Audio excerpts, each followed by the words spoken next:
Hello guys, how are you doing? Hope you are doing good. This is Dharmender from Top Weld Training. Today we have Rob Osborne, the welder.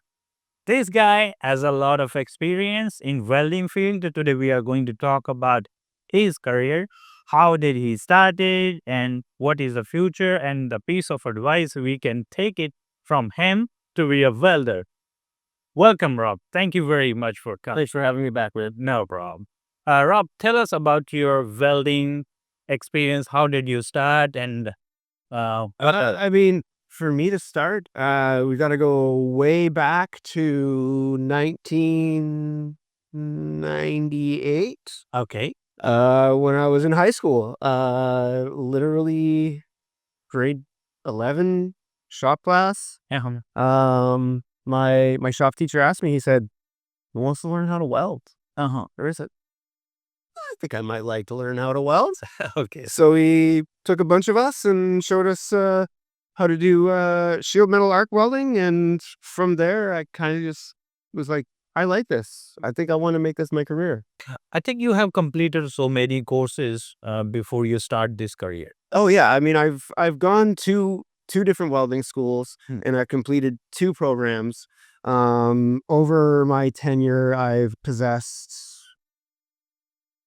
Uh, I can't even say how. I don't even know how many tickets, to be completely honest. Oh, that's good. So I mean, right now I possess shield metal arc in all position, flux core in all position, MIG in flat and horizontal, and TIG flat horizontal TSSA. Good. So, how many years total experience do you have? Total as a certified welder, uh, with training, we're looking at this point 24 years. Great. So, you have taught here in Top Weld Training. Yeah. How is your experience with Top Weld Training, and what kind of a student you are? I mean, Yeah. I really enjoyed it. I enjoyed being here. I enjoyed teaching. You know, we had a small family here, and Yeah. it still feels the same. Um, to me, it was just it like it wasn't hard to come to work every day Uh-huh. because I knew there was going to be something in that day that was good. Yeah. And we were helping people get into a field that is going to be sustainable and they're going to be able to thrive in. Good. So you have worked all over Canada, I think. Yeah, So, how do you think what will be the future of welding? And yeah, the future of welding is this. Mhm. We will always need welders. Good. Welders make the trucks. Yeah. Welders make the ships. Welders make the trains. Welders make the tracks that the trains run on. Welders make your cars. Yeah. Welders make your buildings. Welders make your bridges. Welders are doing everything. The subway stations, current job that I'm currently on leave for, or not leave from, on my turnaround from, we are welding the beams that are going in structurally for the new subway system. The new subway stations Okay. in the GTA. So literally, the welders are the backbone of Canadian economy, World economy. your world economy. That's the thing. World economy. Good. So a lot of new student, they ask me, what is MIG welding? Can you explain us? So MIG welding is what we call semi-automatic welding procedure, being as you pull a trigger and your filler material is the wire which feeds off the spool through your nozzle and deposits into your weld. MIG stands for metal inert gas. There is also metal active gas, depends on what type of gas you are using to protect your weld while you are MIG welding. Proper term is gas metal arc welding. And then you have MIG and MEG as your two different types of And gas metal arc welding. great. So what is the difference between MIG and flux core? So the difference between MIG and flux core, MIG is a solid wire. Mhm. It's pure steel coated in copper to protect the wire from corrosion. There you go. So these days, the stick welding is also in demand. So can you explain what is stick welding? Stick welding is shield metal arc welding. You literally have an electrode of varying thicknesses coated in flux.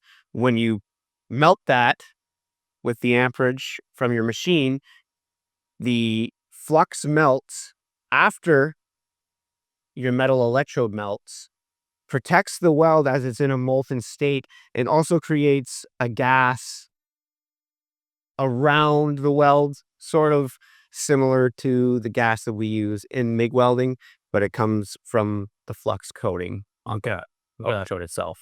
Yeah. So in BC and Gulf area, some of our employer they were asking for a TIG welder.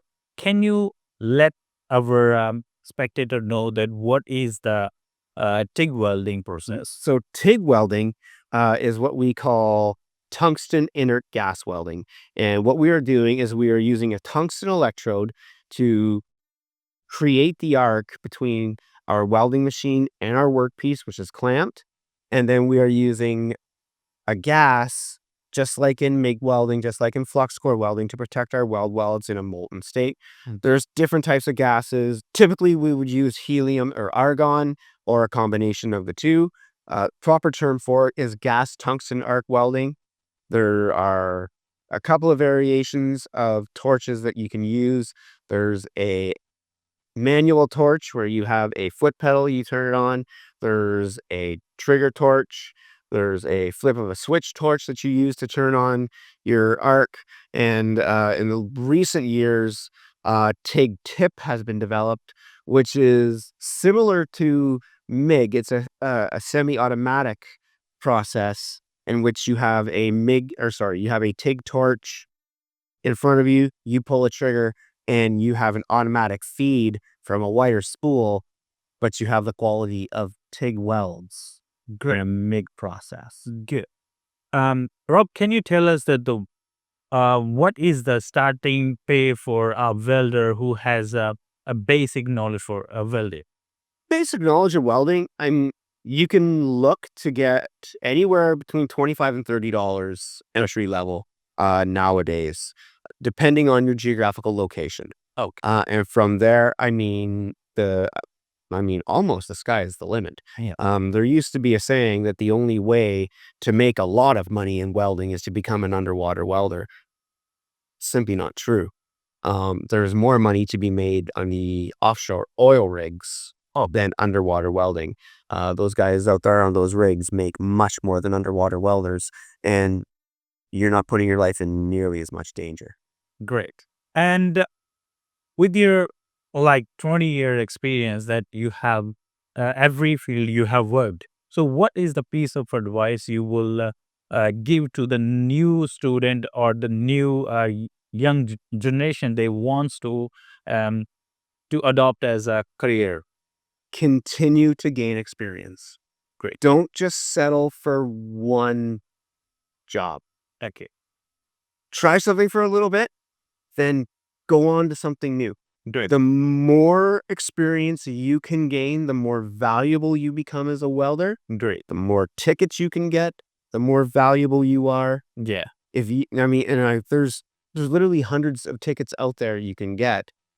So, you get yourself a few of those, and suddenly you go to a job interview and the boss's pockets may not be deep enough to pay for you. Okay. So all he's saying that you need to learn more about the new technology, different kind of welding skills you need to acquire or you get certified. Because without certification, it is hard to prove that you are the valuable person. Okay. So thank you very much, Rob, to giving us your valuable time. We're always have you here. Good to Always, thank you. very happy to come back. Thank you very much for your time. No problem. Thanks, man.